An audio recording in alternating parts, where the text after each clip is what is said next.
Madhura madam, पेढे. हा? Madam मी अजून एक नवीन व्यवसाय चालू केला. माहितीये बँगलोरला काहीतरी धडपड करतोयस, कानावर आलंय माझ्या. पण मॅडम तुम्हाला समजलं कसं काय? माझे जुने विद्यार्थी काय करतात, कुठे असतात, सगळीकडे माझं लक्ष असतं. अरे परवा रोहन आणि गौरवचा फोन आला होता. बँगलोरला कुठल्या तरी कंपनीत मोठं पॅकेज मिळालंय त्यांना. ते इंग्लिश मीडियम मधले शहाणपणा करणारी पोरं. मॅडम त्या दोघांना बँगलोर मधल्या ज्या कंपनीत मोठं पॅकेज मिळाले ना, ती कंपनी माझीच आहे. काय? मी मालक आहे त्या कंपनीचा. मॅडम इंग्रजी शिकून ते सोफिस्टिकेटेड झाले, पण तुमच्याकडून मराठी शिकून आम्ही स्वयंभू झालो. मॅडम इंग्रजी मावशी आपल्याला कामगारच बनवते, पण आपली मराठी आई आपल्याला स्वराज्य घडवायला शिकवते.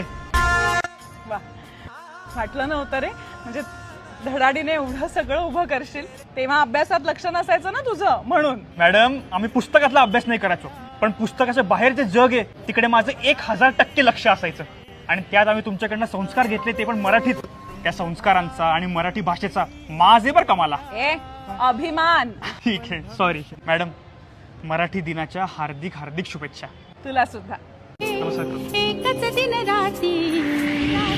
चला येतो मी. मी मराठी